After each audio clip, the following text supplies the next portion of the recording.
నీ చెల్లో బంధువో ఒకటి వీధిలో ఉండే అమ్మాయో నాకు తెలియదు, కానీ ఆ అమ్మాయిని కనిపెట్టి ఆ ముసుగు వెనకున్న నీ మొహాన్ని కనిపెడతా.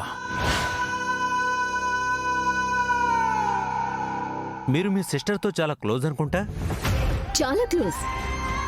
ఎంతైనా అమ్మా నాన్నల తర్వాత ఒకరికొకరిని తోడుగా ఉండాల్సిన వాళ్ళం కదా. ఇంకా మా జగదాత్రి అక్క. జగదాత్రి, దిష్టి బొమ్మల అలా నుంచున్నావేంటి?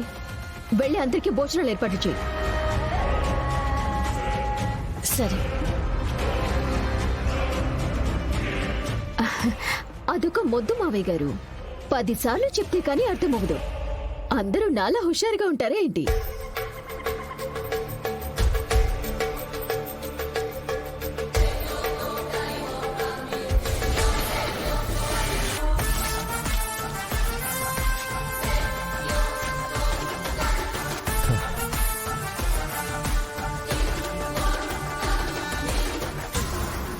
పక్కనున్నంత మాత్రాన పరాయి వాళ్ళు సొంత మనుషులవుతారని ఎలా అనుకున్నావు కేదార్?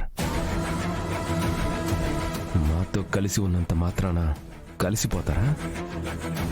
పని వాళ్ళు యజమానులు ఒకటే ఇంట్లో ఉంటారు. అలా అని ఇద్దరు ఒకటే అయిపోరు కదా. ఎవరి స్థానం వాళ్ళది. అయినా నేను వెళ్ళిపోమని చెప్పట్లేదు, ఇక్కడ ఉండొద్దని చెప్పడం లేదు. జస్ట్ నిజం చెప్పానంతే. అది నచ్చకుంటే నేనేం చేయలేను. అందరిలో ఒంటరిగా ఏముంటావు కానీ అక్కడ ఒంటరిగా ఉన్న నీ భార్యకి హెల్ప్ చేసుకో.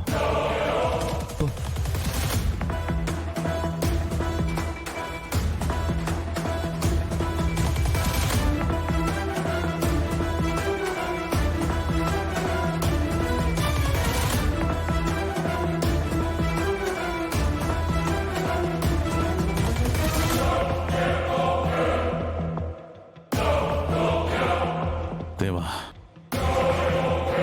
యువరాజ్కి ఫోటో పంపావా? ఫోటో పంపాను బాయ్. ఫోన్ చేయి.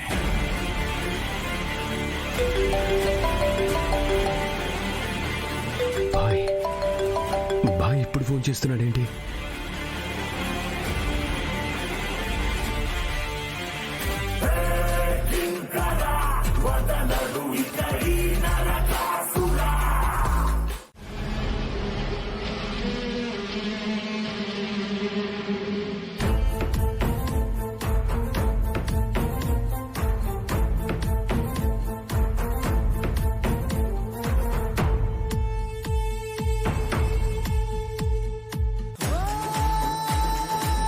కేదార్, అమ్మ సంవత్సరికం గురించి ఏం ఆలోచించావు?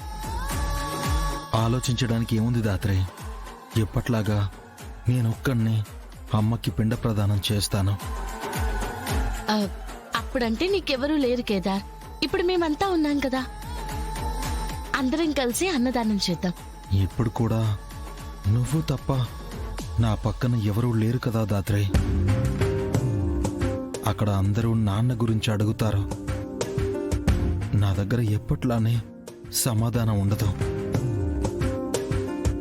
నాన్నకి భయం, నన్ను కొడుగ్గా ఒప్పుకోవాలి అంటే. అక్కకి భయం, ఎక్కడ నా మాట నిజమవుతుందోనని. ఇంట్లో అందరికీ భయం, ఎక్కడ మనం నిజం నిరూపిస్తామేమో అని. ఎన్ని భయాల మధ్య నా బాధ ఎవ్వరికీ అర్థం కావట్లేదు దాత్రి. ఏంటి దివ్యాంక, నువ్వు చెప్తుంది నిజమా? అవును నిషిక. దివ్యాంక, నువ్వు చెప్పింది మళ్ళీ ఇంకొకసారి చెప్పు.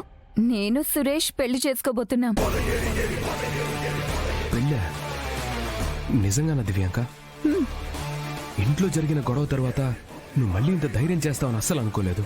ఒక్కసారి ఓడిపోవడం దగ్గరే ఆగిపోయి ఉంటే నేను ఎప్పుడో ఆగిపోయి ఉండాలి. నా ప్రయత్నం ఆగేది కౌశికి ఓటమి దగ్గరే. మరి అన్నయ్య ఈ పెళ్లి ఒప్పుకుంటారా? మొన్న ఇంట్లో జరిగిన గొడవ తర్వాత అన్నయ్య నీ మాట వింటారనుకోలేదు. సురేష్ నా చేతిలో కీలు బొమ్మ నిష్కా. నేను చెప్పినట్టు ఆడ్డం తప్ప సురేష్కి వేరే ఆప్షనే లేదు. బావ అక్క లైఫ్లో ఉండకూడదు. బావ అక్కకి ఎంత దూరంగా ఉంటే అంత మంచిది. జన్మలో కలవలేనంత దూరం చేస్తున్నాను యువరాజ్. ఏం కంగారు పడుకు, పెళ్ళయ్యాక వచ్చి కలుస్తాం. సరే దివ్యాంక.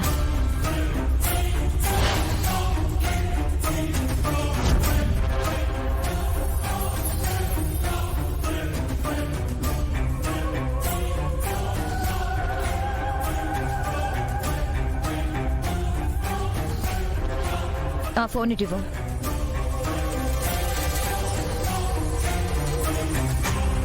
ఏమన్నావు? సురేష్ ని పెళ్లి చేసుకుంటావా? పగటి కళ్ళలు కంటున్నావా? ఇన్నాళ్ళు నిజంగానే పగటి కలలు కన్నాను. ఇప్పుడు ఆ కలల్ని నిజం చేసుకోబోతున్నాను. దివ్యాంక, నాకు విడాకులు ఇవ్వకుండా మీరు వేరే పెళ్లి చేసుకుంటే ఏమవుతుందో నీకు చాలా క్లారిటీ ఉందనుకుంటా. ఆ, ఆ, కౌశికి, ఇందాక ఏదో అన్నావు, సరిగ్గా వినిపించలేదు. మళ్ళీ చెప్పు. నాకు విడాకులు ఇవ్వకుండా సురేష్ కాని నిన్ను పెళ్లి చేసుకుంటే పోలీస్ కేసు పెడతానని చెప్పాను కదా.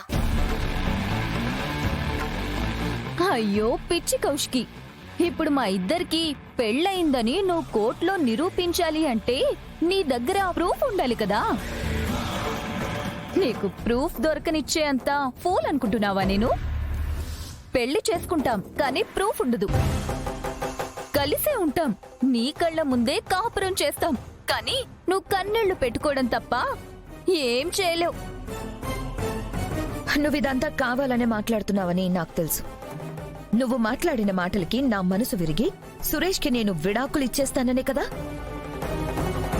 నాకు సురేష్కి మధ్య 1,00,000 మనస్పర్ధలుండొచ్చు, కానీ సురేష్ ఎప్పటికీ ఇలాంటి పని చేయడు.